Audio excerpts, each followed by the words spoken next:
अस्सलामुअलैकुम and very warm welcome. You are watching good morning public with me और public मुझे कहती है सोहाफिल। काउंटडाउन शुरू हो गया है हर चीज का, वो इलेक्शन हो या आने वाला नया साल, और आखिरी कुछ अयाम जो है वो चल रहे हैं। लेकिन हमें 2024 इतना क्लियर नजर नहीं आ रहा क्योंकि धुंध अंधाधुंध हो गई है। लाहौर में तो यही सिचुएशन है, बाकी शहरों की क्या सूरत हाल है उस हवाले से भी हम आपको अपडेट करेंगे। लेकिन 2024 की कितनी क्लैरिटी हरमीत को है ये हम उनसे पूछ लेते हैं। अस्सलाम वालेकुम हरमीत पाजी, कैसे हैं आप? Good morning, welcome to go. जी वालेकुम सलाम, सत श्री अकाल, गुड मॉर्निंग सुहा। आपने दुरुस्त फरमाया। जिस तरह हमने देखा 2023 में बहुत सारे ऐसे इवेंट्स हमारे सामने आए और फिर ऐसी शख्सियत के हवाले से भी हमने बात की कल के सेगमेंट में, जो अब हम में नहीं रहे। लेकिन 2024 अब आने वाला है। तैयारियां बहुत ज़्यादा मुख्तलिफ इलाकों में, मुख्तलिफ शहरों में, मुख्तलिफ ममालिक में हम देख रहे हैं। और आपने दुरुस्त बात की कि कहीं ना कहीं चाहे वो दिन की शुरुआत होती है, हफ्ते की होती है, नए साल की, तो बहुत सारी चीज़ों के हवाले से पहले प्लानिंग तो इंसान करता है, अमल दरामद भी कोशिश करता है, वही होता है जो मंजूरी खुदा होता है। लेकिन बहरहाल अपने आप को रेडी रखना चाहिए तमाम तर चीज़ों के साथ, तमाम तर तैयारियों के साथ। आप बिल्कुल ठीक कह रहे हैं। लेकिन आप और हम उन लोगों में से हैं कि अगर आप जो स्क्रीन के उस तरफ हमें लोग देख रहे हैं, हरमीत हम हमेशा इस चीज़ के बारे में बात करते हैं कि चूँकि साल का आखिरी दिन है और महीने का आखिरी दिन है, तो जो जॉब करने वाले लोग हैं अगर वो अपने अखराजात को लेके परेशान हैं तो आप अकेले नहीं हैं, हम भी उन्हीं लोगों में शामिल हैं। तो इसलिए आपने परेशान नहीं होना, आने वाला नया साल अच्छी नवीद लेके आएगा। और इसी एक रिपोर्ट के साथ भी आज के प्रोग्राम का आगाज़ कर लेते हैं। स्टेट बैंक की तरफ से ये रिपोर्ट सामने आई जिसमें ये बताया जा रहा है कि हर चीज़ की प्राइस में एक राइस देखा गया है, सिग्निफिकेंट राइस। अगर मैं कहूँ तो बिल्कुल गलत नहीं होगा, वो गैस हो, बिजली हो, ये ओवरऑल सिचुएशन जो है साल के आखिर में एक रिपोर्ट की सूरत में हमारे सामने आ गई है। बट ऑल्दो हमारा अपना रिपोर्ट कार्ड जो है वो हमने खुद ही बनाना है। माशी सूरत हाल, सियासी सूरत हाल, मुआशरती, इक्तिसादी, इन तमाम सिचुएशंस पर हम आज के प्रोग्राम में बात करेंगे। लेकिन सबसे पहले प्रोग्राम का आगाज़ हमने करना है मौसम से, जो कि औसम बिल्कुल नहीं है। वो इसलिए जैसे मैंने आपसे पहले कहा कि 2024 अभी तक तो धुंधला है। धुंधला तो खैर हमारे जो कॉरेस्पॉन्डेंट हैं वो कहाँ मौजूद हैं और हमें कहाँ से अपडेट करेंगे और क्या क्या सिचुएशन है, कितनी कहाँ पर क्लियर है। हरमीत, जो प्रॉब्लम्स हो रही है ना उसमें मुझे तो हर रोज़ की बुनियाद पर मिलने वाले लोग सिर्फ यही कहते हैं कि गले में बहुत खराश है और हर दूसरे बंदे को वायरल है। और वायरल भी ऐसा कि अगर घर के एक बंदे को हो जाए तो इसका मतलब वो कॉन्टेजियस है और उसने हर बंदे को होना ही होना है। तो आज हालांकि वहाँ पे धुंध है और मुख्तलिफ इलाकों में हम देख रहे हैं, साउथ पंजाब के मुख्तलिफ इलाकों में धुंध है। लेकिन इस्लामाबाद और इन इलाकों में अगर मैं बात करूँ तो धुंध ना होने के नहीं है, तकरीबन धूप ही है। लेकिन एक चीज जो हम देख रहे हैं कि वायरल, खासकर सर में दर्द होना और गले में खराश और इसी तरह फ्लू वगैरह जो है, बहुत सारी ऐसी चीजें जो है कहीं ना कहीं हर दूसरा शख्स गिला कर रहा है, शिकवा कर रहा है। और यही बात है कि कहीं ना कहीं बारिशें जो इंतजार होता था हमें दिसंबर में, दिसंबर खत्म हो रहा है, जनवरी आ रही है, ऐसा लगता है कि सर्दियां आई नहीं और चली गई। कसम से हरमीत, आपने क्या दुख छेड़ दिया लाहौरियों को। तो खास तौर पे आपको तो कोई ठंडी हवाएं इधर उधर से आ ही जाती है, लेकिन हम अपना क्या करें। जो इस्लामाबाद के रहने वाले हैं, जो कराची के रहने वाले हैं, खैर अब हमारा हाल कराची वालों से ज्यादा मुख्तलिफ नहीं है। वो इसलिए क्योंकि उनको भी सर्दी कम ही नसीब होती है। और अब तो दिसंबर के लास्ट डेज चल रहे हैं। अगर मैं पिछले साल की बात करूं तो यकीन करें हमें इस चीज़ का अंदाजा है कि आप घर से बाहर नहीं निकल पाते थे सिर्फ सर्दी की वजह से। मतलब जिसे कहते हैं ना, बहुत ही ठटरती हुई सर्दी होती थी दिसंबर में। लेकिन अब एक स्वेटर एक लिहाफ जो है उसी में आपका काम शाम चल जाता है। बट ऑल्दो एक और अहम खबर ये भी है कि आपको पता है कि ये साल जो 2023 था हरमीत के सबसे गर्म तरीन साल था। अगर ओवरऑल देखा जाए, हमने लंदन की सिचुएशन भी आपको दिखाई, दीगर मगरबी ममालिक की भी दिखाई जहाँ पर बहुत ज़्यादा हमेशा सर्दी रहती थी, वहाँ पर अब जो है हमने गर्मी को शदीद पड़ते हुए देखा।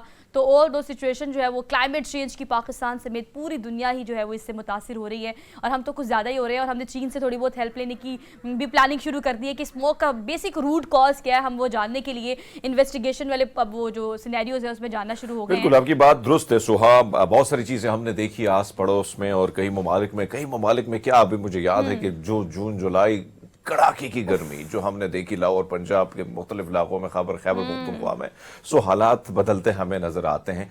लेकिन मेरे ख्याल में लाहौर में क्या सिचुएशन है, क्या हालात हैं, सुधीर चौधरी साहब मौजूद हैं इस धुन में, और धुन के हवाले से और कहीं ना कहीं मौसम क्या अपनी रुत बदलता है। सुधीर चौधरी साहब बहुत शुक्रिया। वैसे बैकग्राउंड जो है धुंधला है पाजी, लेकिन आप हमेशा की तरह फ्रेश ही नजर आते हैं। कमाल का नाश्ता करके ही खड़े हो जाते हैं। बाजी क्या सिचुएशन है अगर हम देखें खासकर इस धुन के हवाले से, तो हम ये भी देख रहे हैं कि एक तरफ तो हम देख रहे हैं कि छुट्टियां हो चुकी हैं तमाम तर बहुत सारी चीजों के हवाले से चीजें हमें, और कहीं ना कहीं ये भी कहा जाता है हुकूमत की जानिब से दावे भी किए जाते हैं कि बहुत सारे इकदाम हमने उठाए हैं। आपको क्या लगता है बहुत सारे इकदाम उठाने के बावजूद फिर भी आपके अकब में हमें धुन ही धुन? सही है पाजी। इस वक्त सूरत हाल ये है कि यकनशुद्ध दो शुद्ध पहले स्मोक थी और अब उसके ऊपर फॉग भी आ गई, तो हमें दो तरफा जो है इस वक्त परेशानी का सामना है। एक तरफ हुकूमत का मौक़िफ़ था कि ट्रैफिक की वजह से 43% पोल्यूशन बढ़ती है और इसी की वजह से स्मोक पैदा होती है। स्कूल बंद हो गए, अब तो छुट्टियां हैं, अब तो वो ट्रैफिक चल ही नहीं रही, लेकिन इसके बावजूद स्मोक का ये आलम है कि इस वक्त लाहौर शहर के अंदर 106 लेकर 482 AQI इंडेक्स है, जिसका मतलब ये है कि हम इस वक्त शदीद तरीन ख़तरे में हैं। मुज़र सेहत हवा है, मुज़र सेहत फ़िज़ा है, खांसी, नज़ला, ज़ुकाम, दमा, सांस के अमराज बढ़ रहे हैं, सर दर्द बढ़ रही है, आँखों के अमराज बढ़ रहे हैं और अस्पतालों के अस्पताल भरे पड़े हैं, डॉक्टरों के पास लाइनें लगी हुई हैं पेशेंट्स की। दूसरी तरफ ये जो अभी फोग का हमला है, ये हमारे पास इस वक्त महकमे मौसमियात, पंजाब डिज़ास्टर मैनेजमेंट अथॉरिटी और इसके साथ साथ पंजाब एनवायरनमेंट एजेंसी, किसी के पास ऐसा कोई औला नहीं है कि कोई चेक कर सके कि फोग कितनी है, कहाँ पे होगी, कितनी देर तक रहेगी और इसका हमला कितना शदीद होगा। हमारे पास कोई आला नहीं है। महकमा मौसम सिर्फ इतना बता सकता है कि इन मैदानी इलाकों में फॉग पड़ेगी, धुंध पड़ेगी, बस, इसके अलावा कुछ नहीं है। दूसरी तरफ धुंध पड़ने की वजह से ट्रेनों का शेड्यूल मुतासिर, हवाई जहाज़ों का शेड्यूल मुतासिर, ट्रैफिक की रवानी सुस्त, इतनी ट्रैफिक जैम है जिसकी वजह से फिर वही पार्टिकुलर्स जो फ्यूल के हैं, जो डीजल के हैं, वो दोबारा हवा के अंदर शामिल हो रहे हैं। अच्छा सदीर, आपको मेरी आवाज आ रही है? जी मुझे आ रही है सुहा, आपकी आवाज आ रही है। क्यों मुझे लग रहा है कि आप ना दरमियान में खड़े हुए, पीछे ट्रैफिक जा रही है, आपके पास से बाइक्स गुजर रही है, जरा साइड पे हो जाए, हमें डर लग रहा है। और दो लेकिन अजय धुंध भी बहुत ज़्यादा है, कोई इधर से मतलब बंदा आ ही जाता है, टक्कर शक्कर मार देता है। खैर ख्याल रखें अपना, आप आउटडोर मौजूद हैं और जो लोग बाहर जा रहे हैं वो भी फोग लाइट्स ऑन करें, अपना ढेर सारा ख्याल रखें क्योंकि इस वक्त बाहर सिचुएशन जो है वो काफ़ी ज़्यादा ख़राब है। आप सदीर मुझे ये बताएँ, आले शाले हमारे पास नहीं है, इक्विपमेंट से हम बिल्कुल उस तरह से हम वेल इक्विप्ड नहीं हैं। अब चीन से मदद लेने की बात की है, वज़ीर आला पंजाब मोहसिन नकवी कहते हैं कि रूट कॉज क्या है स्मोक का वो पता कराएगा। चीन की कुछ रिसर्चर्स और टीम्स जो हैं पाकिस्तान लाने की बात की जा रही है। आप बताएं कि इस वक्त आप क्या बाहर महसूस कर रहे हैं? स्मोक और फोग का एक जो आप मिक्सचर है वो नज़र आ रहा है या सिर्फ फोग इंटायरली है यहाँ पे इस वक्त? जी सुहा, इस वक्त फोग और स्मोक दोनों मिल चुकी हैं। क्या बन गया स्मोक तो वो एक अमेज़ा सा बन गया है, अब पता नहीं वो तो डॉक्टर ही बताएंगे कि अब ये क्या चीज़ बन गई है, लेकिन इससे मुतल्लिक जो एनवायरनमेंट प्रोटेक्शन एजेंसी है उसको भी नहीं पता, वो भी यही कहते हैं कि दोनों का अमेज़ा है। महकमा मौसमियात भी यही कहते हैं कि दोनों का अमेज़ा है और उनसे पूछते हैं कि इसके क्या असरात होंगे, कहते हैं इंतहाई खतरनाक है। सुधीर, एक और चीज अगर हम देखें जो सिचुएशन है, जो आप ग्राउंड पे खड़े हो, जो बता रहे हैं, जो फरमा रहे हैं, वो सारी चीजें गाय बगाए नाज़रीन भी देख रहे हैं, लेकिन हम देख रहे हैं कि बहुत सारी चीजें मुतासिर भी होती हैं और जितने भी हमारे सामने इंतजामिया आती है तो एक ही मौक़िफ़ होता है कि वो तमाम तर फैक्ट्रियां जहां से केमिकल निकलता है, ऐसा मवाद निकलता है जो इस माहौल को नुकसान देता है, वो हमने सील कर दिया है। तो आपसे जानना चाहेंगे, ग्राउंड पे जबरदस्त किस्म की आप रिपोर्टिंग करते हैं, क्या ऐसी कोई खबर है? और ये भी बताइएगा साथ में कि मोटरवेज ट्रेनों का जो शेड्यूल है वो कितना मुतासिर हुआ है? हरमीत, मुझे थोड़ा सा टाइम देना, मैं थोड़ा सा डिटेल में जाऊंगा। मैंने ये जरूर। सवाल वज़ीर आला पंजाब से भी किया कि तामीराती काम लाहौर के चारों तरफ में जारी हैं। अगर आप जायजा लें, गाजी रोड पे वो वाल्टन रोड बंद रही है, शादरा सारा बंद पड़ा है। तो मैं आपको बताऊं, जब ट्रैफिक गुजरती है तो ये मिट्टी, ये धूल, ट्रैफिक स्लो होती है, उनका धुआं, ये सारा फिजा के अंदर आता है। और ये आपको बताऊं, जिस जगह पे काम हो रहा है उससे 5-5 किलोमीटर रेडियस के अंदर वो सारी धूल, वो मिट्टी एक जोन बन गई हुई है, एक लेयर्स बन गई हुई हैं, उसके अंदर वो मौजूद है। जब ट्रैफिक वहां से गुजरती है तो वो लेयर्स आगे बढ़ती जाती हैं। तो इस तरह ये सिलसिला पूरे शहर में फैला हुआ है। तो सीएम साहब ने बड़ी मासूमियत से जवाब दिया कि ये सिर्फ 1% है। मैं कहता हूँ ये पूरे स्मोक का कम से कम 55% है, जिसकी वजह से स्मोक पैदा हो रही है। दूसरा जो आपने बात की कि ट्रेनों का शेड्यूल शदीद मुतासिर है। कराची से ट्रेन जो ही सिंध से हमारे पंजाब के अंदर दाखिल होती है, मुल्तान से उस वक्त से फॉग उसके ऊपर जो है असरअंदाज शुरू होना हो जाती है। ट्रैक के ऊपर जो है फॉग है, जहाँ ट्रेन 80 की स्पीड से 70 की स्पीड से आ रही है, वो कम होते होते 40 पे आ जाती है, 30 पे आ जाती है, ताकि कोई हादसा है। तो अच्छा, लोग जो आपने ठीक नहीं मेन रोड्स का हमें बता दिया, आप लोकेलिटी बता रहे हैं कि लोकल इस वक्त लाहौर में ये सिचुएशन है। हाईवेज की बात करें ज़रा, हाईवेज जो आपको पता है मोटरवे कंपैरेटिवली कम ही औकात में खोला जा रहा है, आवर्स बड़े कम कर दिए हैं, और पब्लिक सर्विस मैसेज ये भी है कि 130 पे प्लीज़ कॉल करें अगर आपने ट्रैवल करना है, तो उससे पहले ही रिस्क लें, और अदरवाइज़ आपको ज़रूरत नहीं है बिला ज़रूरत सफ़र करने की। लेकिन सुधीर, आप ये बताएं इस हवाले से कि आप क्या देख रहे हैं कि हाईवेज की टाइमिंग्स क्या हैं, और अगर आप सारा लोड जो है वो GT रोड पर आ जाता है, तो उसके बाद लाहौर में एंटर होने के लिए तमाम शाहराएं जो बन रही हैं, उसकी वजह से जो सिचुएशन है वो बहुत ज़्यादा ख़राब है। क्योंकि मैं लाहौर में जब कल निकली हूँ तो 3 घंटे तो मुझे लाहौर के अंदर अंदर लग गए घूमने में, सिर्फ सड़कों पे। तो ये सिचुएशन क्या है, शहरी क्या कहते हैं इस हवाले से? बिल्कुल सुहा, आपने बिल्कुल खूबसूरत पॉइंट आपने पॉइंट आउट किया।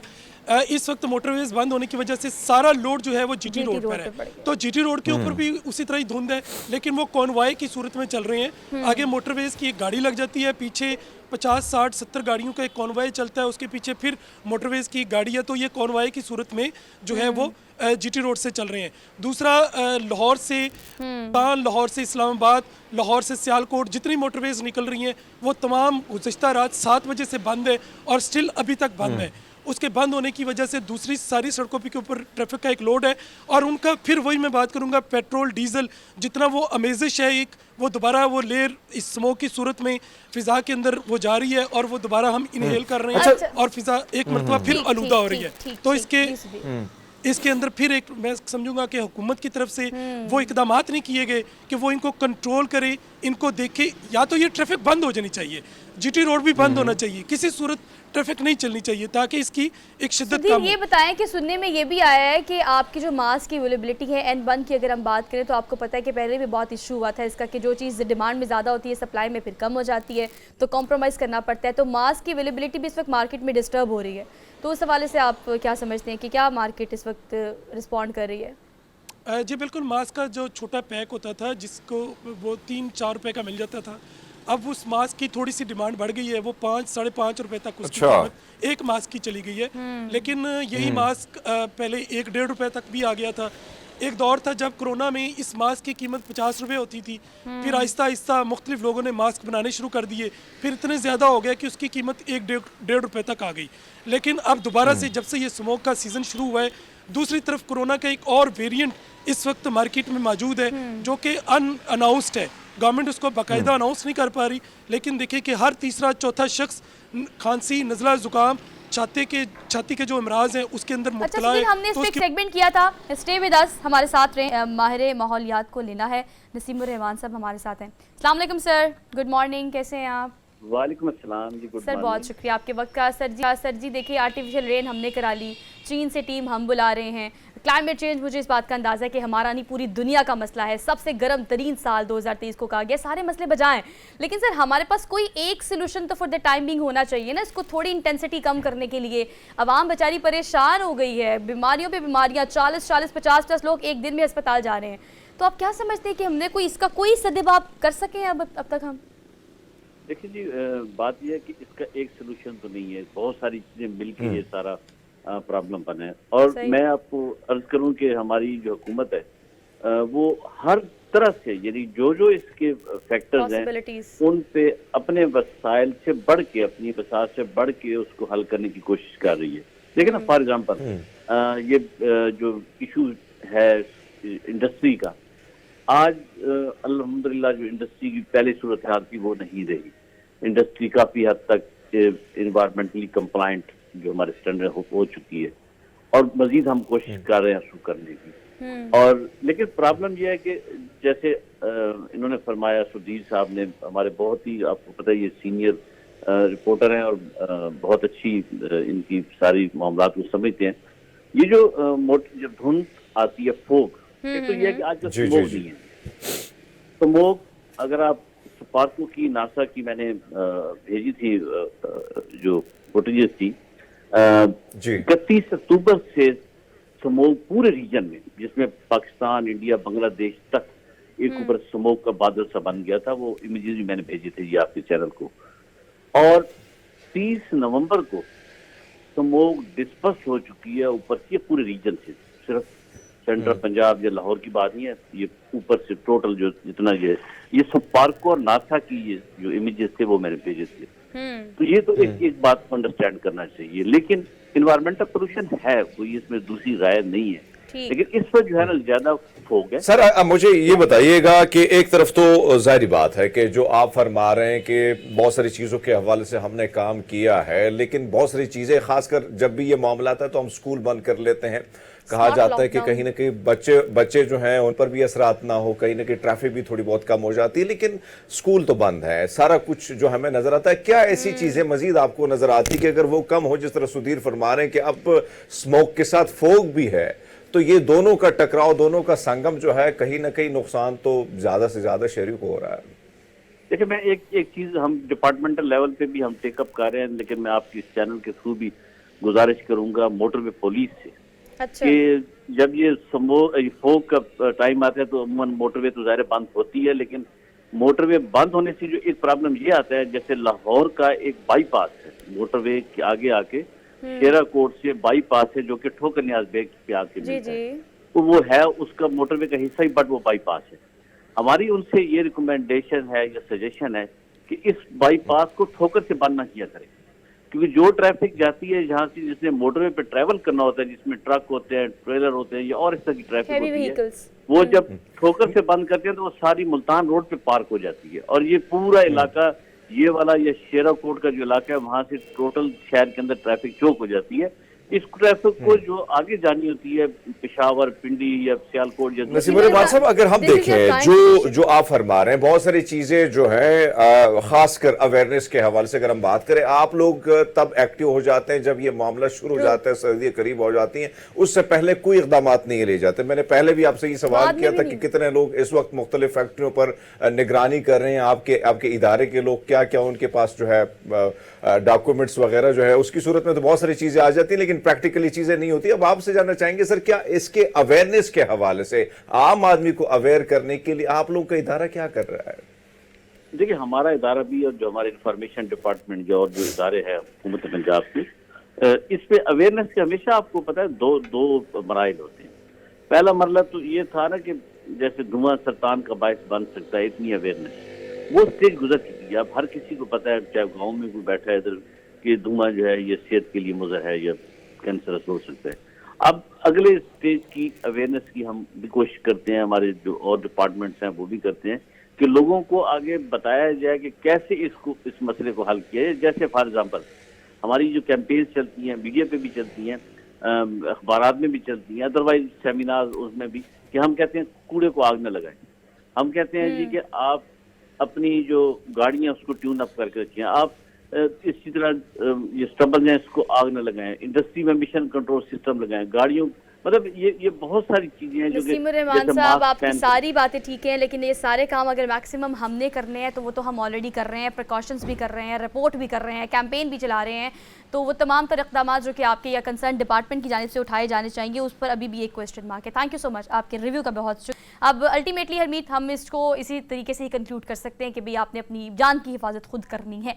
कंसर्न डिपार्टमेंट हाथ पांव जरूर मार रहे हैं, और हम कह रहे हैं क्लाइमेट चेंज दुनिया का मसला है, बार बार हम ये कह रहे हैं, हम आपको ब्लेम नहीं कर रहे, लेकिन उससे बचने के लिए जहां दूसरे ममालिक ने हेल्पलाइन समेत तमाम तरह इक़दाम उठाए हैं, हम भी वो डिजर्व करते हैं, तो वो इक़दाम एटलीस्ट उठाने चाहिए ताकि अवाम को अवेयर किया जा सके। That's it. एक ब्रेक लेते हैं, वापस आते हैं ब्रेक के बाद।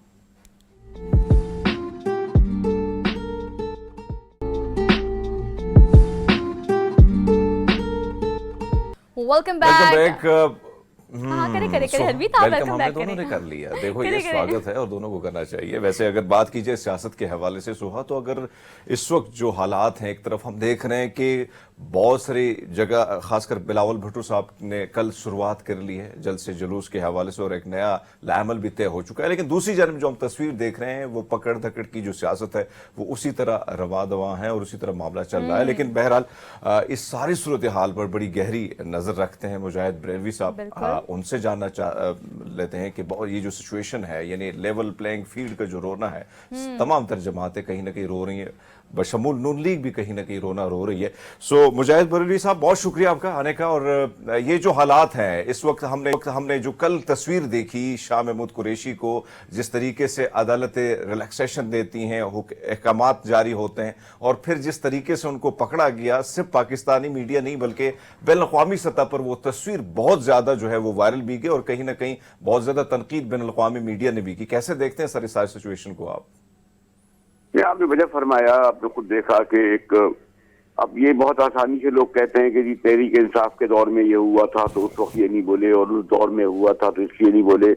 बड़ा एक शर्मनाक रवैया, खासतौर पर मैं सियासी जमातों को कहूँगा जो ये समझ रही हैं कि कुरैशी साहब के साथ अगर ये हुआ, लेकिन सबसे ज्यादा जिम्मेदार निगरान हुकूमत है, वज़ीर आज़म मोहतरम हैं, वज़ीर दाखिला हैं, क्योंकि या उनके पीछे जो भी है, मैं उनका जिक्र इसलिए कर उनका कि भारत गवर्नमेंट तो क्या कर सकती है, और जो कमिश्नर गालिबन उनका ट्रांसफर पोस्टिंग वो इन्हीं के जरिए निकाली आते हैं। तो ये जो कल हुआ या और कुछ हो रहा है जो खवातीन के साथ हो रहा है, जो कागजात छीने जा रहे हैं, साफ लग रहा है कि सुप्रीम कोर्ट के, आपने देखा होगा जस्टिस हयात ने कहा भी कि एक पार्टी को बाहर किया जा रहा है। मगर इतने सब कमिट्स के बावजूद ये तमाम जो हरकतें हो रही हैं, मैं हरकतें का लफ्ज़ भी बहुत ही मामूली से कहूँगा, क्या इसके मकासद हैं?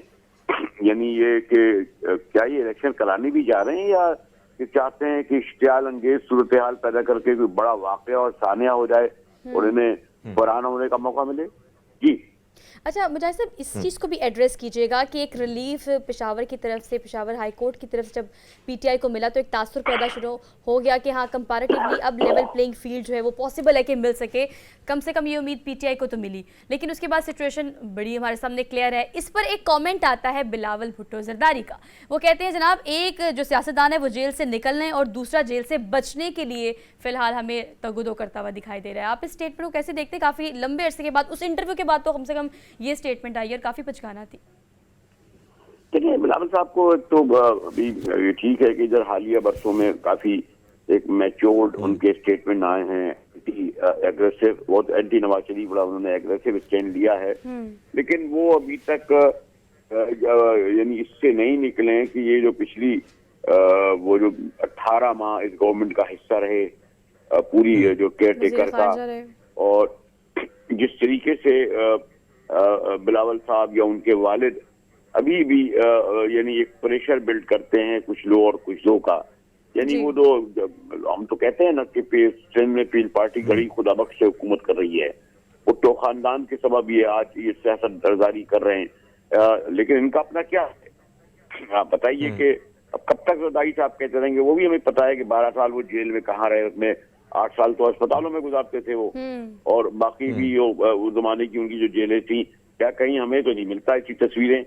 शहीद मोहतरमा या उनके वालिद, उनका एक तो मैंने कहा ना एक अलग पॉलिटिकल गेस्चर था, वो एक अलग है, लेकिन ये जो मुजाहिद बरेलवी साहब, अगर हम देखें जो इंतजार किया जा रहा था नून लीग, जाहिर बात है वर्कर भी बड़े एक्साइटेड थे कि मियां नवाज शरीफ साहब आएंगे, तो बहुत सारी चीज़ों के हवाले से जो बयानिया पहले बड़ा हिट गया, फिर उस बयानी में तब्दीली आई, और अब हम देख रहे हैं कहीं ना कहीं नवाज शरीफ साहब उसी तरह खुल के अभी तक नहीं आए। आपको क्या लगता है कि ग्राउंड पे जो तस्वीर हमें नजर आती है कि जिन्होंने कागजात नामजदगी जिनके हुई भी हैं और वो जिस तरीके से मुस्तरद किए जा रहे हैं, क्या वो इसी चीज का इंतजार कर रहे हैं कि पूरी की पूरी तहरीक इंसाफ जब साइड लाइन पे होगी तब वो मैदान में आएंगे? सर देखिए, आप खुद भी आजकल स्क्रीन पे देख रहे हैं, मुझे तो अफसोस होता है कि मुझे एक बड़ा थका हारा शख्स जो है स्क्रीन पर अपने खुद रो पता क्या गुफ्तगू कर रहे होते हैं, और आप गौर कीजिए 21 अक्टूबर से वो आए हैं, और 21 अक्टूबर से आज पूरा 1 महीने से ज्यादा हो गया, 2 महीने से ज्यादा हो गए।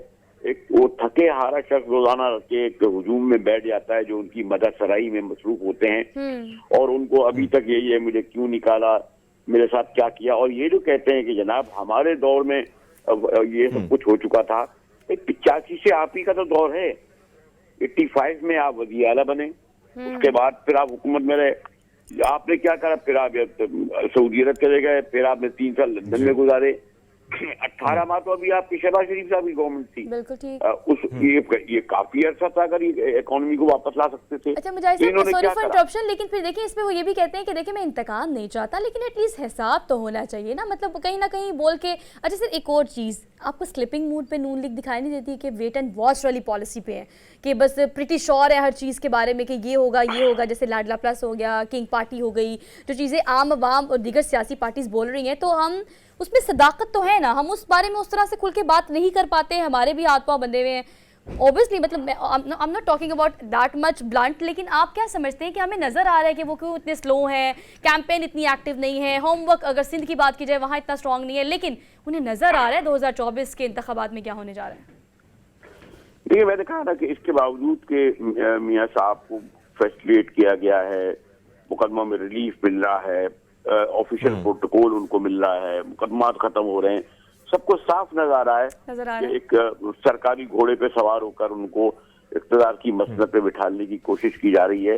लेकिन दूसरी तरफ आप देखें कि इनके उम्मीदवारों को अभी जो हमने नहीं देखा कि जो ज़िमनी इलेक्शन हुए आपने पंजाब के 25 हल्कों के, या फिर मैंने लाहौर में खुद देखा कि किस तरीके से उनके उम्मीदवारों का क्या सलूक हुआ। मैं सॉरी टू से इन हालात में मुजाहिद रिजवी साहब, अगर हम देखें इस सारी सूरत हाल में, अभी तक हम ये देख रहे हैं कि एक पार्टी का लीडर जेल में है, पार्टी के साथ जो कुछ हो रहा है वो सबके सामने है। अगर हम देखें पीपल्स पार्टी को या नून लीग को, अभी तक तहरीक इंसाफ के खिलाफ कोई ऐसा मकबूल बयानिया बनाने में वो बिल्कुल नाकाम हमें नजर आते हैं। इसकी क्या वजूहात है? कहीं ना कहीं 9 मई की तरफ वो चीजें तो धकेल लेते हैं, खासकर नून लीग वाले, लेकिन दूसरी जानिब नौजवान जो 5.5 करोड़ वोटर है उसको कायल करने में भी तो कोई ऐसा मकबूल बयानिया नहीं डिलीवर कर पाया। इसकी क्या क्या कहाँ आपको कमजोरियां नजर आती है? दूसरी वजह यह है कि हमारी पार्टी, हमारे यहाँ एक शख्सियत परस्ती होती है। कोई भुट्टो साहब को बहुत आइडियल आदमी तो नहीं थे। भुट्टो साहब ने भी अपने मुखालफिन के साथ के दौर में क्या नहीं करा, बल्कि बेशतर बातें जो है, यानी जो वो इलेक्शन ही मुझे याद आ रहा है 1977 के, यानी उन्होंने खुद जीतने के लिए उनके लोगों ने तो क्या नहीं किया। लेकिन एक भुट्टो साहब की एक सहरंगेज शख्सियत जो है उसका अभी तक जो है खास तौर पर सिंध में मौजूद है। नवाज शरीफ ने बिलाशुबा काम किए होंगे, पंजाब में उनकी एक फॉलोइंग थी। इमरान खान दरअसल सियासतदान से बढ़कर एक हीरो वर्शिप उनकी एक 50 साल से पाकिस्तान में रही है, बल्कि सारी दुनिया में एक फख्र रहे हैं लोग। उनकी जो माइनर उन्हें लोग ऐसे सियासतदान भी नहीं लेते, उनको तो एक ऐसे, मैंने कहा ना, एक ऐसी शख्सियत के तौर पर लेते हैं जो पाकिस्तान के नाम था, पाकिस्तान का पहचान था। और ये वाला जो खास तौर पर उन्होंने जो स्टैंड लिया एंटी अमेरिकन, वो जो साइफर, जिसके ऊपर सुप्रीम कोर्ट ने फैसला भी कर दिया, तो ये समझने में अभी तक नाराम है। और मेरा ये भी और ख्याल है कि गालिबन जो वो जिन हलकों के बारे में जो हम इस्टेब्लिशमेंट हैं, उनसे दरअसल मिसकैलकुलेशन हुई या मिसगाइड किया गया। अब उसका इजाला वो किस तरह करें, क्योंकि इमरान खान साहब तो कंप्रोमाइज या एक छोड़ नहीं रहे, तो वो अपना उनका स्टैंड वैसे ही है कि मैं बात नहीं करूंगा, किसी से भी नहीं करूंगा। अब आप चाहे गलत हो, ये को कहते हैं चोर है। रेलवी साहब, लास्टली ये बताइएगा कि क्या आपको लगता है जो 1977 का आपने जिक्र किया, ये वाला इलेक्शन कहीं ना कहीं उसके साथ आप जोड़ रहे हैं, जो हालात हमें नजर आ रहे हैं? बज़ाहिर ऐसा लग रहा है, लेकिन आपको खुद इल्म है कि अब कितना स्ट्रॉन्ग सोशल मीडिया, खास तौर पर 2 करोड़ 30 लाख नौजवान कर आया है, 2 करोड़। और मैं नहीं समझता कि 2 करोड़ में कुछ 10% या 5% भी शरीफों या जरदारियों की तरफ देख रहा हो, वो वोट न डालने जाएं। लेकिन ये है कि वो एक मेन जो है मेक और ब्रेक फैक्टर साबित होंगे, और अभी तक उन्हें डिसल्यूजन है। लेकिन आप ये देखिएगा कि 8 फरवरी को बल्ले का निशान मिलता है तहरीक इंसाफ का, क्योंकि इनकी कोशिश है, क्योंकि बल्ला एक सिंबल नहीं है, बल्ला वो एक उसकी, यानी अगर बल्ला नहीं है तो इसके मायने तहरीक इंसाफ नहीं है। फिर इनको मखसूस नशिस्तें कैसे मिलेंगी, फिर ये सेट में कैसे जाएंगे? तो पहली कोशिश इनकी होगी कि बल्ला निशान न मिले।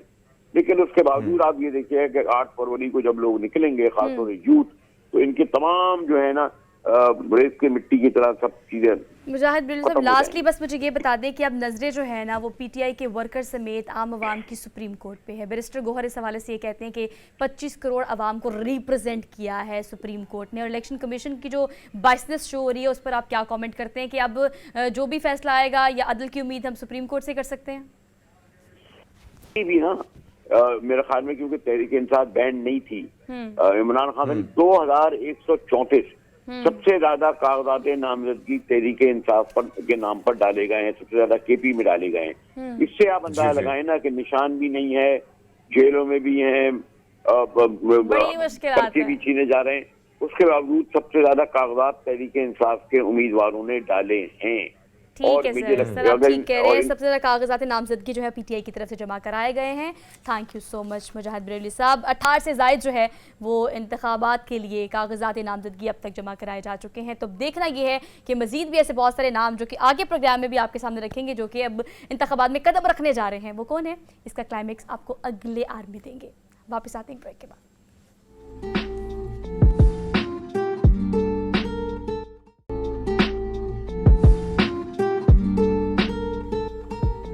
Welcome back after the break. So हमने बहुत सारे शोज़ कंडक्ट किए, बहुत सारे सेगमेंट आपने गुड मॉर्निंग पब्लिक में ही देखे होंगे। ट्रांसजेंडर कम्युनिटी जो है वो अब पाकिस्तान के हर कंसर्न डिपार्टमेंट में बड़ा ज़बरदस्त तरीके से आपको परफॉर्म करते हुए दिखाई देती हैं, जो कि बड़ी अच्छी बात है, हम इसे अप्रिशिएट भी करते हैं। But when it comes to सियासत, तो हरमीत पॉलिटिक्स की जब हम बात करते हैं तो बहुत रेयर ऐसे केसेस मिलते हैं। बट नायाब अली जो है वो अब कॉन्टेस्ट करेंगी, इंतखाबात में पार्टिसिपेट करेंगी और उसके लिए जो है ख्वाजा सरा कम्युनिटी को रिप्रेजेंट करेंगी और इसके अलावा जो है वो अपनी किस्मत भी आजमाएंगी।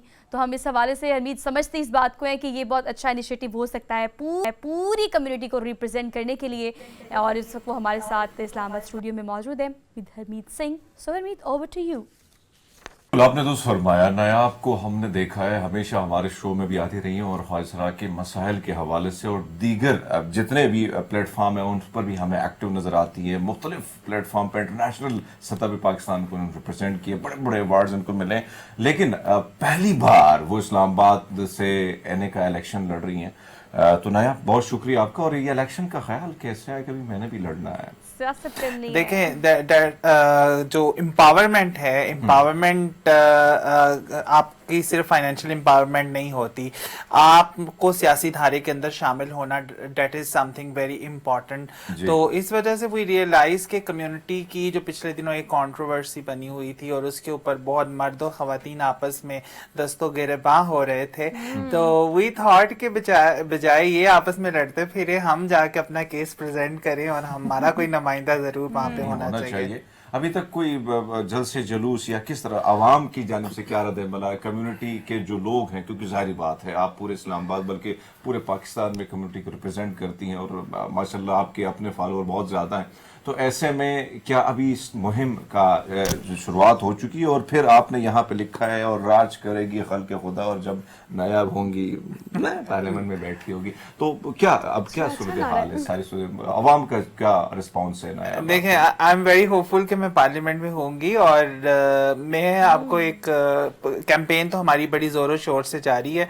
अभी हम डोर टू डोर कैंपेन कर रहे हैं, सोशल मीडिया कैंपेन कर रहे हैं, लेकिन मैं कल अभी हम लोग दिन में रेजिडेंशियल एरियाज को कवर करते हैं और शाम में हम कमर्शियल एरियाज को कवर करते हैं। मैं कल जब कैंपेन करने के लिए गई विद द कम्युनिटी, तो हमने कुछ गाड़ियों को हमने वहाँ पे अपने ब्रोशर्स जो है वो डिस्ट्रीब्यूट करे, तो एक बंदे ने 100 रुपया निकाला और कहता है कि ये लें। तो मैंने उसे कहा भाई अब जो है वो नोट नहीं, वोट वोट तो लेकिन फिर भी वो बज़िद था कि जी नहीं आप ये लें। लाइक एक तो ये एक एम्पैथी जो है वो इसका एलिमेंट भी अवाम के अंदर पाया जाता, कहीं से रिजेक्शन भी हुई और कहीं से एक्सेप्टेंस भी, तो इस तरह का मिला जुला रिस्पांस चल रहा है। And I am very happy कि एटलीस्ट लोगों के पास एक चॉइस आ गई है, बिकॉज आई बिलीव कि जमहूरियत जो होती है वो लोगों को चॉइसेस देने का ही नाम होता है। अच्छा ना, आप दैट्स बिल्कुल जब आपने हरमीत से कहा कि भी आप तो मुझे पार्लियामेंट में देखेंगे और हमें नोट नहीं वोट चाहिए, बहुत अच्छा साउंड कर रहा है ये। बट ऑल दो बहुत सारी मूवीज आपने भी देखी है, पाकिस्तान की रियल पॉलिटिक्स भी देखी है, डर्टी पॉलिटिक्स जो है ना, it's not as easy as pie. आप समझती हैं कि बहुत सारी चीज़ें जो है वो सीखनी पड़ती हैं, बहुत सारी चीज़ें एक्सपीरियंस करनी पड़ती हैं, बड़ी सारी कुर्बानियाँ देनी पड़ती हैं, बड़े बड़े लीडर्स हैं हमारे सामने। तो आप क्या समझती हैं जर्नी जो आपने भी शुरू की है, इसमें एक्सेप्टेंस लेवल कितना ज़्यादा सोसाइटी का हो रहा है, आपकी कम्युनिटी का हो रहा है, और आप क्या एम करती हैं इस हवाले से? देखिए that is very important question कि मैं समझती हूँ कि जो सियासत है उसमें जो सियासी लीडर का जो कद काट होता है वो उसकी अवाम को दी गई सर्विसेज की बेस के ऊपर होता है। वो कितना इश्यूज के साथ जुड़ा हुआ है, क्या वो सिर्फ 5 साल के बाद नजर आता है और सोशल मीडिया के ऊपर और टेलीविजन के ऊपर आके बड़े बड़े भाषण झाड़ता है, या फिर वो एक्चुअली अवाम के साथ कनेक्ट है। तो मैं समझती हूँ कि जो अवाम अपने ही अंदर से एक ऐसा उम्मीदवार जो कि कच्ची बस्तियों के अंदर रहने वाला उम्मीदवार है, जो उनके इश्यूज को समझ रहा है, उसके साथ ज्यादा कनेक्ट कर पाते हैं। तो मैं समझती हूँ कि एक्चुअल सियासत ही इसी चीज का नाम है कि आप जो है अवाम की कितनी खिदमत करते हैं। तो मैं समझती हूँ मैं लोगों के लिए एक वो बेहतरीन इंतखाब हूँ। आप सियासी जो केओस, पॉलिटिकल केओस चल रहा है इस मुल्क के अंदर, लोग तंग आ चुके हैं। लोग वही रोना धोना अब आपने देखा होगा सियासत की जब हम बात करते हैं ना, तो देखिए हरमीत ने बड़ी दफा कोट किया, इसको मैं भी अक्सर औकात कोट करती हूँ। यहाँ पे सियासत, रवायती सियासत करने का तरीका थोड़ा और है। हमारा वोटर बिरयानी पे भी मान जाता है, कभी कभी बाइक पे भी नहीं मानता। तो ये जो चीज़ें हैं ये हमारी रवायती सियासत की खूबसूरती तो खैर नहीं कहा जा सकता, बदसूरती ही है। लेकिन हमारा वोटर, आपको पता है, आप मिली हैं वोटर से, तो वो कितना कन्विंसिंग पावर क्या समझती हैं आप कि उन्हें कन्विंस करना और फिर उनको बताना कि आपने सबको आजमा लिया, ये चीज़ भी करनी चाहिए। इसमें ये कैंपेन कैसे ड्राइव कर रही हैं आप?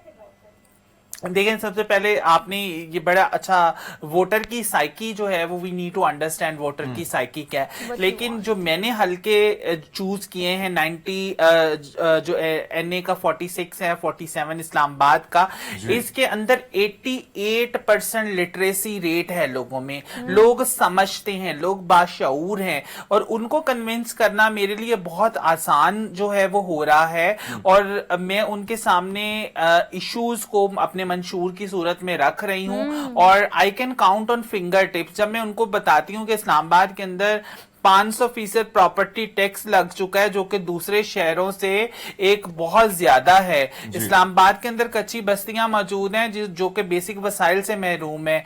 फिर इस्लामाबाद के अंदर आए रोज धरने होते हैं जिसकी कोई लाया अमल ही मौजूद नहीं है। हम सब सफर करते हैं। तो ये वो ऐसे मसले हैं जिसके ऊपर हमारे सियासतदानों ने काम नहीं किया हुआ। जब मैं बात करती हूँ डेफिनेटली वोटर के साथ कनेक्ट कर पाती हूँ और वोटर उसके ऊपर अप्रिशिएट भी करते हैं। और बहुत से, मैं आपको मेरा सोशल मीडिया उठा के देख लें, बहुत से लोगों ने जो है जब कैंपेन पे जाती हूँ वो बड़ा सपोर्ट करते हैं। कबल जब आप भी आए, जब भी हमारे प्लेटफॉर्म में, तो कहीं ना कहीं आप ना मतलब बड़ी जबरदस्त तरीके से इस बार आप मैदान में उतरी, थोड़ी सी शर्मा रही हैं। लेकिन एक और चीज, ये नायाब अगर जाती है पार्लियामान की तरफ, पार्लियामान में अगर आप जाती हैं, एक तरफ ख्वाजा सरा उम्मीदवार खड़ा है, पार्लियामेंटेरियन है, दूसरी तरफ ख्वाजा आसिफ है, कंफ्यूजन होगी आवाम को। इस कंफ्यूजन के हवाले से आप लोगों को क्यों कंसर्न है कि ये ख्वाजा नहीं होना चाहिए आसिफ? इस पर क्या मसला आप लोगों का? ये बात भी आप लेके अच्छा, that is you know that is something very disheartening मैं कहूंगी कि ख्वाजा सरा आइडेंटिटी जो है वो पाकिस्तानी अवाम ने और हमारे सियासतदानों ने गाली बना दी है। और ये जो अभी आपने बात की, आप एक सोशल मीडिया के ऊपर आप ख्वाजा सरा लिखें तो आपको ख्वाजा सरा का मसला नजर नहीं आएगा, वहां पे आपको नायाब नजर नहीं आएगी, आपको ख्वाजा आसिफ नजर आएगा। और ख्वाजा आसिफ के साथ साथ और बड़े सियासी लीडर जो एक दूसरे को खवातीन को ख्वाजा सरा कह के तज़हीक कर रही हैं, मर्दों को कह के तज़हीक कर रहे हैं किसी की फेमिनिटी, किसी लीडर की वजह से। तो यू नो, जब ये सियासी गाली बना दिया है तो, लेकिन मैं आपको एक चीज बताती हूँ, कंफ्यूजन नहीं होगी। मैं इस गरज के साथ पार्लियामेंट के अंदर मैं बात करूंगी और अपना मौकफ रखूंगी। आप देखें वैसे एक बात, नायाब में हमेशा आपकी तरफ आते हैं इंटरव्यू के लिए, और वो अलग बात है, आपकी दोस्तों की मोहब्बत भी बहुत ज्यादा है। कहीं ना कहीं हम पठानों के साथ वैसी मोहब्बत रखनी भी चाहिए। एक और चीज जो मैंने देखी, नारा क्या होगा आपका? नारा किस तरीके से आप लगाएंगी? लोगों को घायल करना है? भाई आप मुख्तलिफ नारे जो हम देखते हैं, पीटीआई के हैं, नून लीग के हैं, पीपल्स पार्टी के हैं, तो ख्वाजा सरा साहब जो है अब मुख्तलिफ गली कूचों में स्पीकर पे जलसा कर रहे हैं, तो नारा आप लोगों ने क्या रखा है? हमारे दैट वाज वेरी फन दो, बट जब मैं नॉमिनेशन पेपर जमा करवाने के लिए गई तो मेरे ख्वाजा सरा कम्युनिटी के लोगों ने नारे लगाने शुरू कर दिए। तो मैंने कहा, मैं सोच रही थी कि जब ये नारे शारे फूलों शूलों से मेरा इस्तेकबाल करेंगे तो कहेंगे नयाब अली जिंदाबाद और समथिंग, लेकिन नारा बड़ा मजे का था, आपका ना जनाब का वोट सिर्फ नायाब का। तो दैट वाज समथिंग अपने स्टाइल में इसी तरह। जी जी बिल्कुल बिल्कुल, नहीं ताली के साथ नहीं था। अच्छा नायाब, एक और चीज जो मैंने देखी है, ज्यादातर कम्युनिटी के मसाइल जो है, जो इस्लामी के साथ बड़ा टकराव है आपका, हर जगह हर प्लेटफॉर्म पर दोनों की लड़ाइयां होती है, कभी आप कभी डॉक्टर मीरब, कभी कहीं ना कहीं हमें नजर आते हैं। इस बार आपने जो कागजात नामजदगी आपकी हुई, इस पे कोई जमात इस्लामी ने एतराज उठाया? जमात इस्लामी देखिए किस चीज पे एतराज उठाती।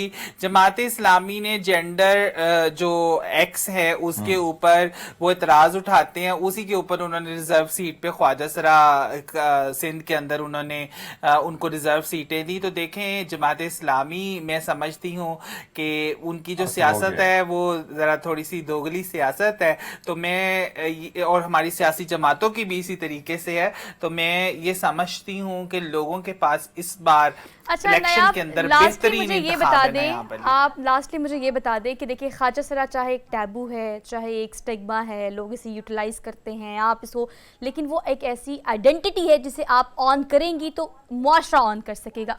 लास्टली मुझे बताएं कि सियासत में तो आपने कदम रख दिया, आइडल कौन है आपका, आइडलाइज किसे करती हैं? ऑब्वियसली सियासतदानों से इंस्पायर होंगी तो किसी को फॉलो भी करती होंगी, तो ये किसको कीप इन माइंड रखती हैं? देखिए मुल्क पाकिस्तान ने बहुत अजीम जो है वो लीडरान पैदा किए हैं। कल जो है वो बीबी शहीद की बरसी थी, तो मैं कह सकती हूँ कि मैं उनको एडमायर करती हूँ, लेकिन मैं एक बीबी शहीद को, शहीद बेनजीर भुट्टो को, तो नहीं, जो शहीद बेनजीर भुट्टो को। और मैं आपको एक चीज बताऊं, मैं एक बड़े मकूले के ऊपर बड़ा अमल करती हूँ। मैं समझती हूँ कि जो फॉलोअर कांट बी लीडर्स, तो मैं लीडर हूं, और अगर मैं लोगों को फॉलो करना शुरू कर दूंगी तो फिर मेरी अपनी आइडेंटिटी, मेरी अपनी शनाख्त कहीं मदम हो जाएगी। कमाल है नायाब। ठीक है हरमीत, हमने शुक्रिया अदा करना है नायाब का, और हमारी उम्मीदें आपसे हैं कि कहीं ना कहीं जो मसाइल है कम्युनिटी के, और वैसे ये एक दूसरे को तंग करना, छेड़ना, ये जो तंज़ो मज़ा का सिलसिला तो हमारा चलता रहता है, लेकिन बाकायदा मैं देख रहा हूँ कि रिस्पॉन्स बड़ा पॉजिटिव सोशल मीडिया पे आपके लिए आ रहा है। तो हमारी दुआएं और हमारा वोट जो इधर है तो आपके साथ है, इंशाल्लाह इसी तरह आपको सपोर्ट करते रहेंगे। सुहा, और लेते हैं ब्रेक छोटा सा, फिर हाजिर होते हैं आपकी खिदमत में। अच्छा वैसे हरमीत हमने ब्रेक है, लेकिन मुझे लगता है ब्रेक पे जाने से पहले ना क्विकली मैंने अपनी ऑडियंस को बताना है कि आज हमने याद किसको करना है। वो इसलिए बिकॉज हम खुद भी याद करते हैं और आपको भी याद कराते हैं कि आज याद किसे करना है।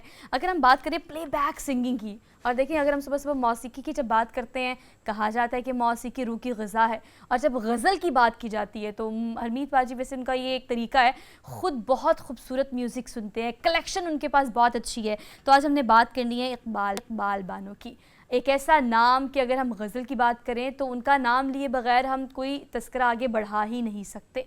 प्लेबैक सिंगिंग की हरमीत हम जब बात करते हैं तो आपको पता है कि उस वक्त मैं हमेशा कहती हूँ कि इतने हैवी इंस्ट्रूमेंट्स नहीं हुआ करते थे, पूरी एक टीम बैठती थी, हर बंदे के हाथ में एक आला होता था।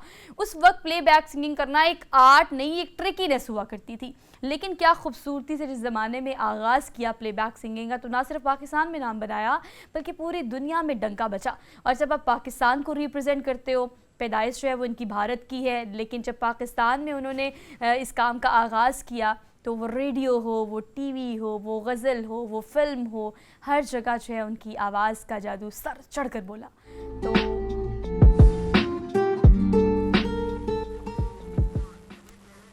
वेलकम बैक प्रोग्राम में एक बार फिर आपको खुशामदीद कहते हैं। और खैबर पख्तूनख्वा से सुहा पहली बार हम देख रहे हैं, क्योंकि हम सिंध में देखते हैं कि पाकिस्तान पीपल्स पार्टी जो है नामजदगियां तो कराती है, और कहीं ना कहीं जनरल इलेक्शन में मैदान में बहुत सारे कैंडिडेट जो माइनॉरिटी से ताल्लुक़ रखते हैं वो तो उतर जाते हैं। लेकिन इस बार खैबर पख्तूनख्वा से सवेरा प्रकाश को पाकिस्तान पीपल्स पार्टी ने चुना है सूबाई सीट के लिए।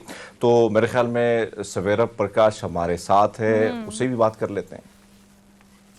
सवेरा, आपको हम पहले तो गुड मॉर्निंग में जी सवेरा, आवाज आ रही है आपको? कैसी हैं आप? ये आ रही है, थैंक यू। अच्छा जी, सवेरा थैंक यू सो मच। सवेरा, ये बताइएगा कि पाकिस्तान पीपल्स पार्टी के हवाले से अगर हम बात करें तो हमने देखा है कि आपके जो वालिद साहब हैं बड़े नजरियाती कारकुन रहे हैं पाकिस्तान पीपल्स पार्टी के, और फिर हमने एक चीज़ देखी है, खासकर खैबर पख्तूनख्वा की बात की जाए, वहाँ पे ज़्यादा जो है बड़े ख़ानदानों में टिकटें बांटी जाती हैं, लेकिन पहली बार पाकिस्तान पीपल्स पार्टी ने खैबर पख्तूनख्वा में किसी माइनॉरिटी घराने से ताल्लुक़ रखने वाली एक बच्ची को जो है वो टिकट दिया है। कैसे देखती हैं, और पाकिस्तान पीपल्स पार्टी में आपने कब से एंट्री मारी है? वही आपने जो कहा है ना कि मेरे फादर स्टार्ट से मतलब 35 प्लस इयर्स हो गए हैं उनको, तो स्टार्ट से कह ले कि क्रेडल से पॉलिटिक्स से वो कनेक्शन काइंड ऑफ रही है ना, बेशक इनडायरेक्ट, पर जैसे ही मेरी अभी हाउस जॉब खत्म हुई जुलाई अगस्त में, उसके बाद मैंने एक्टिवली पार्टिसिपेट करना स्टार्ट कर दिया।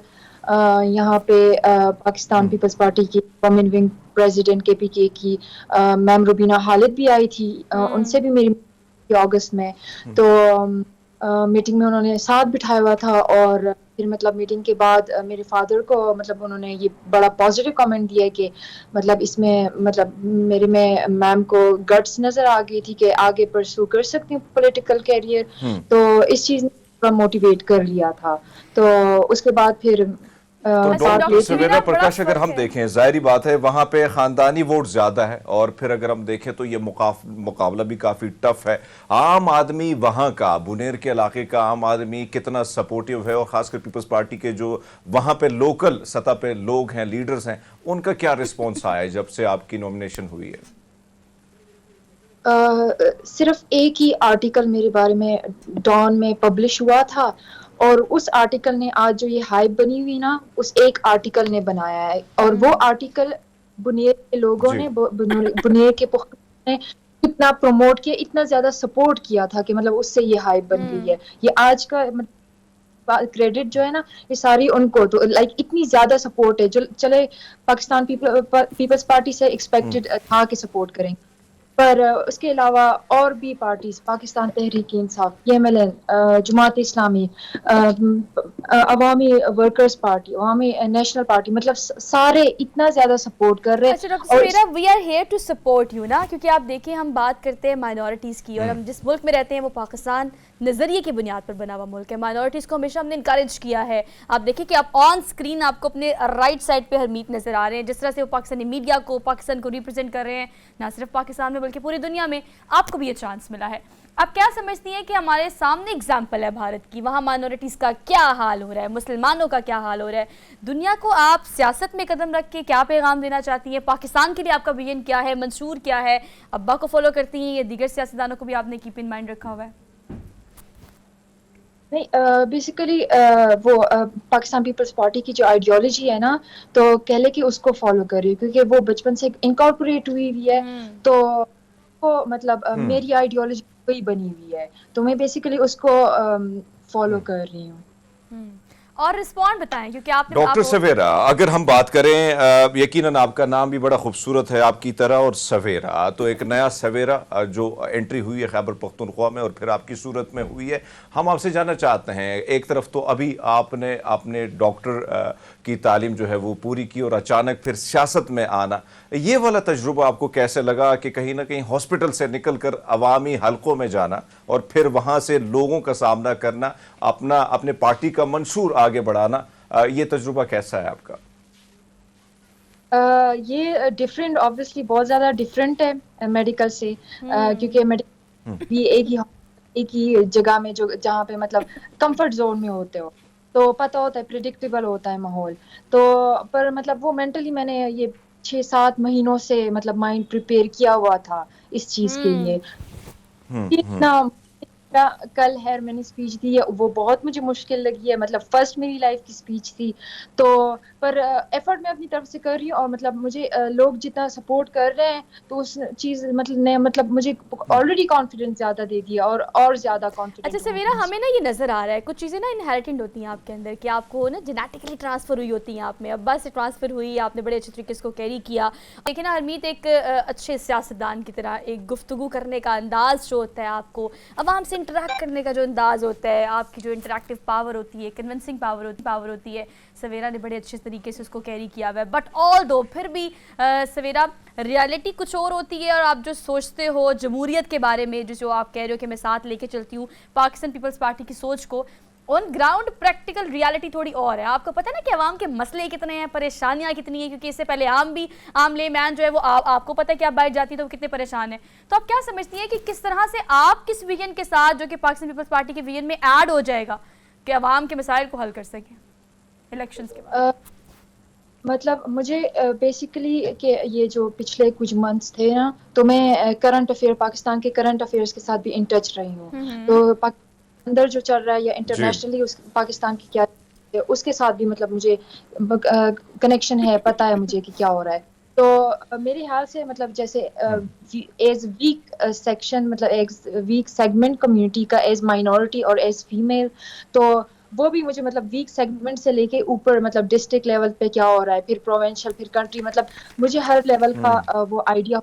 तो मेरे ख्याल से जो सवेरा अगर हम देखें, सोहा थोड़े बहुत मुश्किल सवाल करिए आपको प्रैक्टिस कराने के लिए, पॉलिटिशियन पक्का पक्का बनाने के लिए, लेकिन हम आपसे थोड़े से चुलबुले सवाल भी करेंगे। लेकिन ये जानना चाहते हैं कि माइनॉरिटी की जब बात आती है तो हम देखते हैं कि चाहे वो पीपल्स पार्टी हो, नून लीग हो, तहरीक इंसाफ हो, जिसने पैसे दिए, करोड़ों रुपए लगाए तो पार्लियामान वो पहुंच जाता है। मरूसी सियासत पर बिलीव, बहुत सारे ऐसे खानदान, गिने चुने खानदान हैं जो आगे पार्लियामेंट में आ जाते हैं, लेकिन फिर उनसे बात तक नहीं होती है, उनकी डोरें किसी और के हाथ में होती हैं। तो आपको ये मौका मिला है, कैसे रिप्रेजेंट करेंगे? मसाइल बहुत सारे माइनॉरिटी की अगर बात करें, ग्राउंड पे बहुत सारे मसाइल हैं, चाहे वो जॉब कोटा का हो, दीगर ऐसी चीजें हैं, तो किन इस चीजों को कैसे रिप्रेजेंट करेंगी? बहुत बड़ा मौका आपको पीपल्स पार्टी दे रही है। मतलब पर्सनली कि एज अ कम्युनिटी मतलब रिप्रेजेंट, अकेली खड़ी होके ना इश्यूज डिस्कस करूँ, क्योंकि मतलब एज मिडिल क्लास मैं अप्रोचेबल भी हूँ, रिलेटेबल भी हूँ, तो लोग इजीली आके मुझे शेयर भी कर सकेंगे ना। तो फिर मिल के मतलब वो हम फिर फोकस हाईलाइट करेंगे उन इशू, ताकि लाइक मतलब सिर्फ एक रिप्रेजेंटेटिव नहीं, सारे मतलब ज्यादा एक के फेस में मतलब सारे हो काइंड ऑफ। तो जबरदस्त। तो ये बताएगा फैमिली में कितने लोग एक्साइटेड हैं सवेरा के कि भाई हमारी सवेरा एक नए सवेरे की ओर चल पड़ी है? तो सवेरा घर वाले कितने एक्साइटेड है जब नॉमिनेशन हुई आपकी? वो तो ऑब्वियसली सारे एक्साइटेड है, मतलब एक्सपेक्ट, और ये जो सपोर्ट मिल रही है वो तो बिल्कुल एक्सपेक्टेड ही नहीं थी, मतलब लाइक लिटरली मतलब बहुत ज्यादा पॉजिटिव रिस्पॉन्स, और ज्यादा फिर मतलब लोग एक्साइट हो रहे हैं ना, तो मेरे पेरेंट्स भी बहुत ज्यादा खुश है। अच्छा सवेरा, एक और चीज़, बड़ी एक्टिविटी सी है ना इस वक्त, हम देख रहे हैं कि एक हाइप सी क्रिएट हुई हुई है, और इंतखाबात को लेके, इलेक्शन को लेके बड़ी फेस्टिविटी सी हम कह सकते हैं इसको। तो कैंपेन कैसी चल रही है? बाहर जाती हैं, लोगों से इंटरेक्ट करती हैं, कोई नारे शारे भी बनाए होंगे सब ने मिलके? वो नारे सवेरा के हवाले से क्या है, क्योंकि लोग काफ़ी इंकरेज करने के लिए ऐसी, तो आपको पता चीज़ें तो हिस्सा होती हैं इंतखाबात की। मेरी आज स्क्रूटिनी है ना कंपेन, फिर मैं उसके बाद इंशाल्लाह स्टार्ट करूंगी। पर मतलब नारे फिलहाल तो नहीं किसी ने बनाए, बस मुझे ये टाइटल बिस्टो करके है, डॉटर ऑफ बुनेर। तो ये बात। अच्छा एक और चीज, सोशल मीडिया पे जो फीडबैक आपको मिल रहा है ना, हमने वो देखा है, हमने देखा है, हरमीत ने वो बहुत सारी पोस्ट है हमारे ग्रुप में भी शेयर की। आपने कहा कि डॉन के एक आर्टिकल के बाद बहुत हाइप देखी है हमने, बूस्ट देखा है ओवरऑल। तो सोशल मीडिया से फीडबैक भी आ रहा होगा, बहुत सारी खवातीन इसलिए भी बीइंग अ वुमेन आपको इनकरेज कर रही हैं, बहुत सारी इसलिए क्योंकि खातून का सियासत में होना और फिर हिंदू खातून का माइनॉरिटी को रिप्रेजेंट करना। तो सोशल मीडिया से जो फीडबैक आ रहा है, कभी कभी वो ट्रॉल भी होता है, कभी कभी वो पॉजिटिव फीडबैक भी होता है, उसको कैसे कैरी कर रही है? वहाँ से क्या क्या रिव्यूज़ आ रहे हैं? तो वही मैं कह रही हूँ, बहुत ज्यादा अच्छे रिव्यूज, मतलब मैंने जो मैंने पेज बनाया ना, तो मैं पूरा दिन मतलब बस सिर्फ कमेंट्स देखती रही, जो शेयर करते रहे, मतलब मैं सिर्फ अपना ही सारा कुछ देख रही थी। तो मतलब बुनेर के लोगों ने इतना ज्यादा, हर पार्टी के लोगों ने मतलब वो साथ लिख भी रहे थे कि मतलब इस पार्टी से ऊपर हम सपोर्ट कर रहे हैं। तो बहुत ही एक्स्ट्रा ज्यादा पॉजिटिव, मतलब हजारों मैंने कमेंट्स उस दिन पढ़े थे और मुझे एक भी नेगेटिव नजर नहीं आया। तो मतलब इस दैट्स वेरी गुड। सवेरा, अगर हम देखें कमेंट्स तो आप पढ़ती रहती हैं, लेकिन अभी आपने मैदान में भी उतरना है, मैदान में लोगों को भी समझाना है कि भैया सवेरा सवेरा आ गई है अभी। लेकिन आपसे जानना चाहेंगे खवातीन के हवाले से, खैबर पख्तूनख्वा में खवातीन के बड़े मसाइल होते हैं। ग्राउंड जो आप जैसी नौजवान खातून कह सकते हैं, क्योंकि अभी तो आपने मेडिकल की एजुकेशन कंप्लीट की है, खवातीन को कायल करना, घर घर जाकर उनको कायल करना, क्या कोई लायमल तय हो चुका है कि अब मैंने शुरुआत करनी है मुख्तलिफ घरों में जाकर? हाँ जी, वो तो फर्स्ट स्टार्ट कर रही हूँ ना कैंपेन, तो घर घर जाऊंगी इंशाल्लाह। कल भी मतलब मीटिंग, तो उसमें भी मुझे मेल्स ने मतलब सपोर्ट किया, खुद कह रहे थे कि मतलब टीम्स बना के हम मतलब इंशाल्लाह जाएंगे।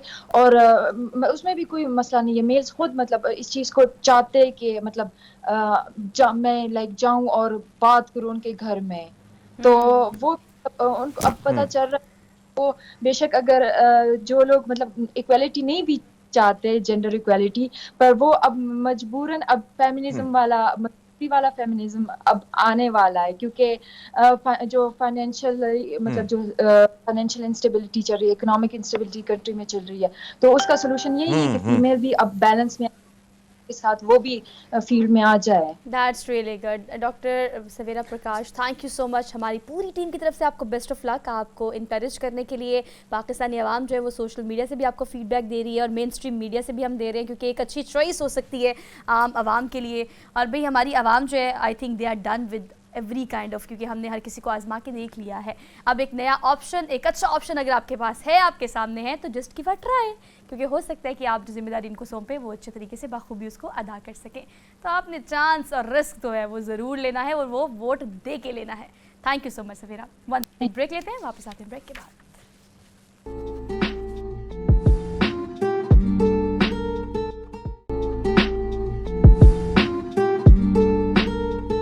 Welcome back after the break. एक ताज़ा हवा का झोंका जो है मीत मेलबर्न से आ रहा है, वो इसलिए क्योंकि वहाँ पे हमारी टीम ने आहिस्ता अच्छा परफॉर्म करना शुरू कर दिया है। हमारे पेसर्स ने बड़ा ज़बरदस्त परफॉर्म किया दूसरे रोज़ टेस्ट के, और अगर परफॉर्मेंस की हम बात करें, सिर्फ 318 रन पे ऑस्ट्रेलिया की टीम को जो है वो पवेलियन भिजवा दिया, पवेलियन का रास्ता दिखा दिया। खैर, अगर अब ये परफॉर्मेंस मेंटेन रखनी है या इसको अच्छा करना है, मज़ीद अच्छा करना है टेस्ट सीरीज़ के लिए, तो इस पर कुछ हम डिस्कशन कर लेते हैं। मुबीन राजा हमारे साथ मौजूद हैं, क्रिकेट एनालिस्ट हैं, उनको आज के प्रोग्राम में हम वेलकम कहते हैं। अस्सलाम वालेकुम मुबीन, कैसे हैं आप? Good morning. गुड मॉर्निंग, कैसी हैं आप? ठीक है Mubeen, thank you so much for joining us. Update बताएं ज़रा कि आगे आप क्या देख रहे हैं। थोड़ा बहुत तो हम भी मुतमईन होना शुरू हो गए हैं, पाकिस्तानी अवाम भी मुतमईन हो रही है। जी हाँ, देखिए, जो हमने फर्स्ट मैच के बाद सेकंड मैच में टीम खिलाई है, जिस तरह हम पहले भी जिक्र कर रहे थे, तो कंपैरेटिवली जो पहली टीम थी पहले मैच की, उससे काफी बेहतर टीम थी। देखिए रिजल्ट आना शुरू हुए हैं। अमीर हमजा ने आज अर्ली ऑन देखें आपको 2 बड़ी अच्छी विकेटें लेके दी, और उनकी आप बॉलिंग चेक करें, उनके स्टैट्स चेक करें कि 11 ओवरों में तकरीबन 11 ओवर में सिर्फ 14 रन दे के 2 खिलाड़ियों को आउट किया।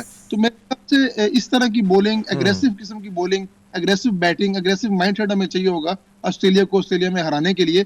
अगर अभी हम जल्दी से इनको आउट कर लेते हैं, अभी उनकी जो लीड है वो ऑलमोस्ट 200 के करीब होने वाली है, तो मेरे ख्याल से 300 के करीब अगर हम किसी जगह पे जाके उनको आउट कर लेते हैं, तो मेरे ख्याल से चौथी में जाके जो है वो पाकिस्तान के लिए बैटिंग करना और भी आसान हो जाएगी अगर हम नया बॉल अच्छा सरवाइव करते हैं। मुबीन, तो अगर हम देखें, आपको मालूम होगा कि बाबर साहब पर दोबारा कहा जाता है कि अगर हम उनके तमाम तरह टेस्ट को निकालें, जो 5 के करीब जो टेस्ट हुए, उसमें उनकी जो रन्स रेटिंग, अगर रन्स की बात कीजिए तो 163 के करीब शायद इस तरह बनते। कल अगर इसको हम देखें तो 1 रन पर जब जैसे वो आउट होते हैं, तो तनकीद दोबारा आपने जो फरमाया कि नहीं होनी चाहिए, लेकिन फिर भी कहीं ना कहीं आपकी परफॉर्मेंस पर तनकीद शुरू हो जाती है। दूसरी जानिब हम ये देखते हैं कि इमामुल हक के हवाले से कहा जाता है कि जिस तरह ये अपने लिए खेल रहे हैं, इन दोनों चीजों को आप कैसे देखते हैं सर? देखिए, कोई भी प्लेयर है वो अच्छा परफॉर्म भी करता है और बुरा भी करता है। जब कोई अच्छा परफॉर्म कर रहा होता है तो हम उसको एकदम से उठा के कहां से कहां ले जाते हैं, तो जब वही प्लेयर थोड़ा सा बुरा परफॉर्म करता है तो हम एकदम से उसको गिरा देते हैं। तो मेरे ख्याल से बाबर ने प्रूव किया है कि दुनिया में वो बेहतरीन खिलाड़ियों में शुमार होते हैं। तो बाबर अनफॉर्चुनेटली भी इतनी अच्छी फॉर्म में नजर नहीं आ रहे। उम्मीद करता हूँ कि बड़ा खिलाड़ी है तो अच्छे तरीके से कम बैक कर जाएगा, लेकिन हमने उसको सपोर्ट करनी है क्योंकि हमारे पास एक सरमाया बाबर की सूरत में ही मौजूद है। फिर अगर आप बात करते हैं मामूल हक की, तो मामूल हक ने भी अच्छा उनका ट्रैक रैकेट है, टेस्ट क्रिकेट में बड़ी है उनकी। तो मेरे ख्याल से हम इस फॉर्मेट के हिसाब से इमामुल हक की जो है वो बिल्कुल जगह बनती है पाकिस्तान की टीम में। और मेरे ख्याल से इमामुल हक थोड़ा सा हमें नजर आ रहा है कि उन्होंने एक 50 तो किया है फर्स्ट इनिंग्स में अगेंस्ट ऑस्ट्रेलिया की सीरीज में। तो मेरे ख्याल से एकदम से तनकीद कर देना सिर्फ बाबर या इमाम का काम नहीं है। हाँ, थोड़ा मोराल जो है ना मुबीन वो डिस्टर्ब होता है। आप ठीक कह रहे हैं, इंस्टेंटली हम वो रिएक्ट करना शुरू कर देते हैं और रिएक्शन जब वो हर तरफ से आना शुरू हो जाता है। ऑल दो आप ये बताएं कि जो चेंजेस किए थे, आपने कहा कि उसका रिजल्ट आना शुरू हो गया, तो ये चेंजेस जो है वो रिक्वायर्ड थे। अब आप क्या समझते हैं कि डिसीजन मेकिंग जो है उसमें आपको लगता है कि चीज़ें थोड़ी और बेहतर करनी चाहिए? मतलब अगर दूसरे टेस्ट की बात करें तो टॉस जीतकर फील्डिंग का फैसला किया जो कि फ़ायदे में रहा, लेकिन पहला फैसला और दूसरा फैसला उसमें एक डिफरेंस है जो कि नज़र आ रहा है। तो ये आप क्या समझते हैं कि मजीद इसको किस तरह से आगे देखना चाहिए स्टार्ट करने को? जी हाँ, देखिए अच्छा फैसला था पाकिस्तान का टॉस जीत के पहले फील्डिंग करने का। फोर्थ इनिंग्स में जाके जो वो स्विंग है वो, क्योंकि विकेट जो है ये ऑस्ट्रेलिया की जो कंडीशंस हैं ये डे बाई डे थोड़ी ओवर ड्राई होना शुरू हो जाती है पिच इनकी ना, उनके क्रैक्स शुरू हो जाते हैं। तो स्पिनर्स को तो पाकिस्तान हैंडल कर सकता है, एशिया में एशियन से अच्छे स्पिनर्स को कोई भी नहीं खेलता, लेकिन पाकिस्तान की टीम, एशियन टीम वहां फंसती है जहाँ पे स्विंग और बाउंस मिलता है। तो मेरे ख्याल से अच्छा डिसीजन टॉस जीत के पहले बॉलिंग करने का। अब अल्टीमेटली जिस तरह सीरीज आगे बढ़ेगी, गिला भी करते रहे, शिकवा भी करते रहे, कहीं ना कहीं शिकायतें भी लगाते रहे स्क्रीन पर, अपने पांव पे खड़ा होना शुरू हो जाएंगे। तो मेरे ख्याल से अच्छा होना शुरू हो जाएगा आस्ता आस्ता पाकिस्तान के लिए। जी जी जी हरमीत। मुबीन साहब, अगर हम देखें खासकर बॉलर्स के हवाले से जो है बहुत ज़्यादा खबरें भी आ रही थी और फिर बहुत ज़्यादा तनकीद भी हमने भी की, इसमें कोई शक नहीं, शिकायत शिकवे होने चाहिए, लेकिन ऐसे में दोबारा परफॉर्मेंस की अगर बात की जाए, हम देख रहे हैं कि इस वक्त जो आमिर जमाल हैं उनके के हवाले से अगर हम देखें तो बड़ी ज़बरदस्त किस्म की बॉलिंग की है, लेकिन ये भी कहा जाता है कि कम ओवर ही क्यों कराए, उससे ज़्यादा करा देते सर। देखिए आमिर जमाल की आपने बात की, तो आमिर जमाल बेसिकली जो बॉलर है वो बड़ा जान से बॉल करने वाले बॉलर हैं। वो बॉल को जो है वो मार के बॉलिंग करते हैं और उनको इतना ज्यादा वो स्विंग अर्ली ऑन मिलता नहीं है। और मेरे ख्याल से अगर इनके कंपैरेटिवली देखा जाए तो अमीर हमजा की अगर हम बात करें तो वो एक मीडियम पेसर है, लेकिन जगह पे बॉल करते हैं, बड़ी उनकी एक्यूरेट एरिया है जहाँ पे वो दोनों स्विंग पे वो रिलाई करते हैं। तो मेरे ख्याल से आमिर जमाल भी हमारे पास अच्छी चॉइस है।